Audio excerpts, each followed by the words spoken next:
এই ভিডিওতে আমরা ইম্পারেটিভ সেন্টেন্সের ভয়েস চেঞ্জ কিভাবে করা হয়, অ্যাক্টিভ থেকে প্যাসিভ কিভাবে করা হয় সেটা শিখব। আমরা অলরেডি অ্যাসার্টিভ সেন্টেন্স এবং ইন্টারোগেটিভ সেন্টেন্সের ভয়েস চেঞ্জ শিখেছি। ভিডিওগুলো আমার চ্যানেলে আছে, তোমরা যদি না দেখে থাকো তাহলে আই বাটনে ভিডিওগুলো দেওয়া আছে, লিঙ্ক দেওয়া আছে, তোমরা ক্লিক করে দেখে নাও। আজকে আমরা শিখব ইম্পারেটিভ সেন্টেন্সের।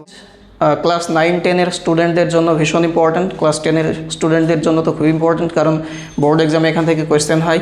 এছাড়াও যারা বিভিন্ন চাকরি বাকরির পরীক্ষার জন্য প্রস্তুতি নিচ্ছ তাদেরও কাজে লাগবে, কারণ ভয়েস চেঞ্জ থেকে দুটো একটা কোয়েশ্চেন আসে। ভিডিওটা তোমরা মনোযোগ সহকারে দেখো প্রথম থেকে, এবং আমার চ্যানেলটা সাবস্ক্রাইব করে রাখো তার আগেই এ ধরনের ভিডিও পাওয়ার জন্য। তো তোমরা জানো ইম্পারেটিভ সেন্টেন্স কাকে বলা হয়। ইম্পারেটিভ সেন্টেন্স হচ্ছে যে সেন্টেন্সের মাধ্যমে আদেশ, উপদেশ, অনুরোধ ইত্যাদি বোঝানো হয়ে থাকে, অর্ডার, রিকোয়েস্ট, অ্যাডভাইস ইত্যাদি। তো ইম্পারেটিভ সেন্টেন্স থেকে আমরা সেন্টেন্সের অ্যাক্টিভ ভয়েস থেকে যখন প্যাসিভ করব তখন সেই প্যাসিভ ভয়েসের স্ট্রাকচার কেমন হবে এখানে আমি ফর্মুলা হিসেবে বলে দিয়েছি। দেখো কী হবে, লেট বসবে একটা প্রথমে প্যাসিভ করার সময়, তারপরে অ্যাক্টিভ ভয়েসের যেটা অবজেক্ট ছিল সেই অবজেক্টটা বসে যাবে লেটের পরে, তারপরে একটা বি বসবে, এই যে লেট নেওয়া হয়েছে লেটের জন্য একটা বি বসবে, তারপরে অ্যাক্টিভ ভয়েসের যেটা ভার্ব ছিল মেইন ভার্ব সেই ভার্বের থার্ড ফর্ম বসবে এখানে V3, তারপরে প্রিপোজিশন বাই বসতে পারে, প্রয়োজন হলে বসাতে হবে, এবং সাবজেক্টটাকে দরকার হলে ওদিকে নিয়ে যেতে হবে, আর যদি দরকার না হয় বাই থেকে তারপরে না বসালেও হয়। আমরা এখানে বেশ কতগুলো এক্সাম্পল নিয়েছি, আমি এক্সাম্পলগুলো অ্যাক্টিভ থেকে প্যাসিভ কিভাবে করা হয় দেখিয়ে দিচ্ছি, তোমরা মনোযোগ সহকারে দেখো। প্রথম যে সেন্টেন্সটা নিয়েছি দেখো, ডু ইট। ইম্পারেটিভ সেন্টেন্সগুলো বেসিক্যালি যেগুলো অর্ডার করা বোঝায় ভার্ব দিয়ে শুরু হয়। প্রথমে যে সাবজেক্ট ইউ উজ্জ্ব থাকে, দেখো ডুটা হচ্ছে ভার্ব, ইট হচ্ছে অবজেক্ট। যখন প্যাসিভ করছি আমি কি হবে, প্রথমে একটা লেট বসবে, লেট, তারপরে যেটা অবজেক্ট ছিল ইট বসে যাবে, ইট, তারপরে লেটের জন্য একটা কি বসবে বলেছিলাম, বি, লেট ইট বি।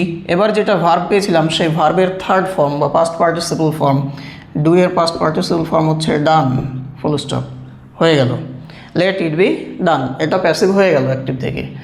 পরের সেন্টেন্স আরও একটা দেখো কি আছে, রিড দ্য বুক। রিড হচ্ছে ভার্ব, দ্য বুক হচ্ছে অবজেক্ট, সাবজেক্ট প্রথমে ছিল ইউ উজ্জ্ব আছে, দরকার নেই আমাদের। তো এখান থেকে যখন প্যাসিভ করব কি বসাবো, প্রথমে লেট লেখো, তারপরে যেটা অবজেক্ট আছে সেই অবজেক্টটা বসিয়ে দাও, দ্য বুক, তারপরে লেটের জন্য একটা কী নিব বলেছিলাম, বি, এই যে এখানে বলেছিলাম বি নিব, লেট দ্য বুক বি। এবার যেটা ভার্ব ছিল সেই ভার্বের থার্ড ফর্ম বা পাস্ট পার্টিসিপল ফর্ম, রিডের পাস্ট পার্টিসিপল ফর্ম হচ্ছে রেড, একই বানান, উচ্চারণটা আলাদা হয়, আর E A D, let the book be read, passive হয়ে গেল।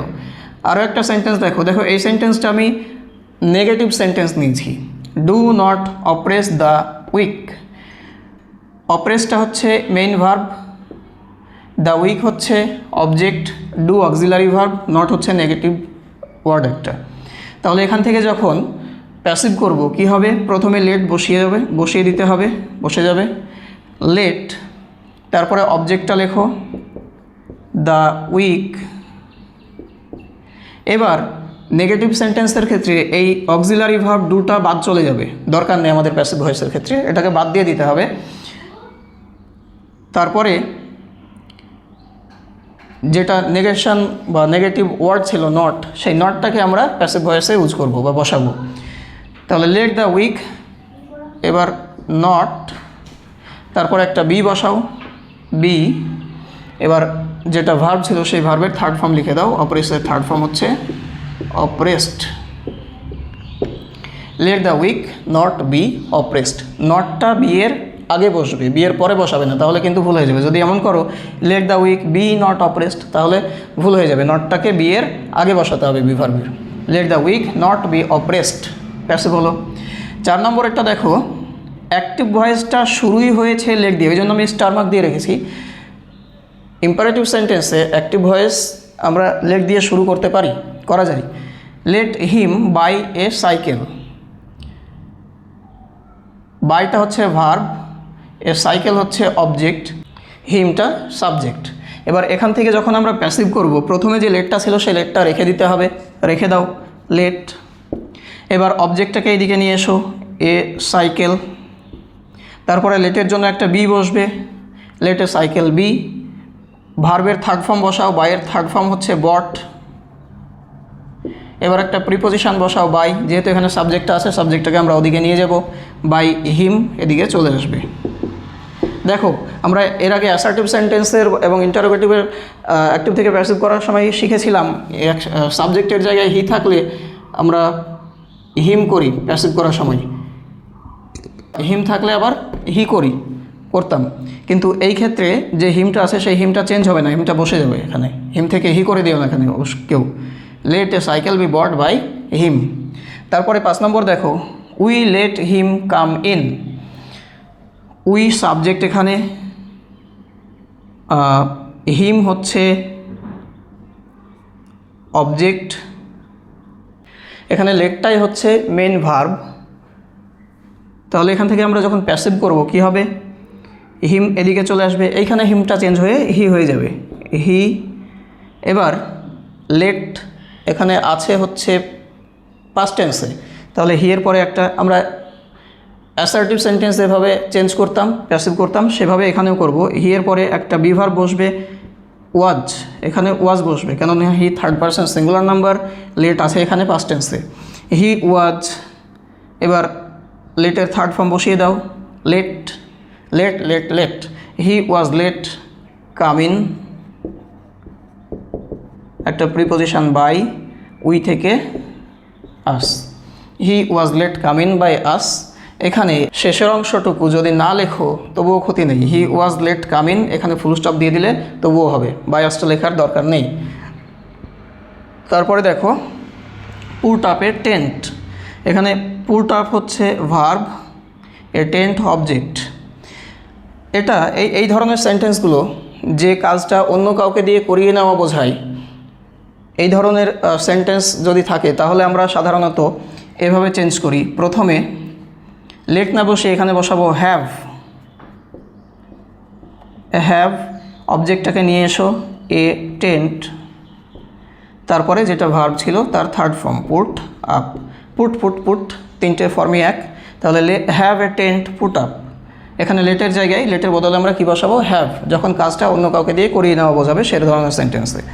তারপরে দেখো 7 নম্বরে যেটা আছে, প্লিজ হেল্প মি, দয়া করে আমাকে সাহায্য করো, এটা রিকোয়েস্ট করা বোঝাচ্ছে, অনুরোধ বোঝাচ্ছে, প্লিজ শব্দটা আছে। তো এই ধরনের শব্দ অনুরোধ করা বোঝালে বা এই ধরনের শব্দ থাকলে আমরা করব প্রথমে you are requested, you are requested, তারপর একটা টু বসাবো, টু। এবার প্লিজটা বাদ চলে গেল, প্লিজ আছে বলে আমরা এটা করলাম, ইউ আর রিকোয়েস্টেড লিখলাম, তো প্লিজটা বাদ চলে যাবে, বাদ দিতে হবে। তারপরে যেটা ভার্ব আছে বসিয়ে দাও, হেল্প।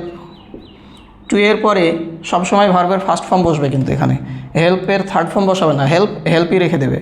তারপরে মি, যেটা অবজেক্ট আছে লিখে দাও, you are requested to help me.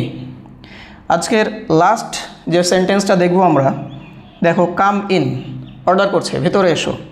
এই ধরনের সেন্টেন্সের ক্ষেত্রে আমরা এভাবে করতে পারি, লেট দিয়ে এটা করা যাবে না, কিন্তু এখানে কোনো অবজেক্ট নেই, শুধু ভার্বটা আছে, দেখো কাম ইন, ভেতরে এসো। এই ধরনের সেন্টেন্সের ক্ষেত্রে অর্ডার করা বোঝাবে, যেখানে আমরা কি করব, ইউ আর টোল্ড, প্রথমে লিখব ইউ আর টোল্ড, তারপরে টু দিয়ে যেটা ভার্ব আছে লিখে দাও, come in, you are told to come in. এরকম ধরো সিট ডাউন বললাম, সিট ডাউন, আমি এখানে দেখিয়ে দিচ্ছি, সিট ডাউন, এখানে দেখো কোনো অবজেক্ট নেই, বসতে বলছে, বসো। এ ধরনের সেন্টেন্সের আমরা কি করব, একইভাবে লাস্টটা যেভাবে করলাম, you are told to sit down, হয়ে গেল প্যাসিভ। তো এই ছিল ইম্পারেটিভ সেন্টেন্সের ভয়েস চেঞ্জের নিয়ম। আশা করি তোমরা বুঝতে পেরেছো, এবং পুরো ভিডিওটা ধৈর্য সহকারে দেখার পরে ইম্পারেটিভ সেন্টেন্সের অ্যাক্টিভ থেকে প্যাসিভ করা নিয়ে আর কোনো সন্দেহ থাকার কথা নয় বা সমস্যা থাকার কথা নয়। ভিডিওটা তোমাদের কেমন লাগলো কমেন্টে জানিও, লাইক করে দিও, এবং আমার চ্যানেলটা অবশ্যই সাবস্ক্রাইব করে রাখো এই ধরনের ভিডিও পাওয়ার জন্য।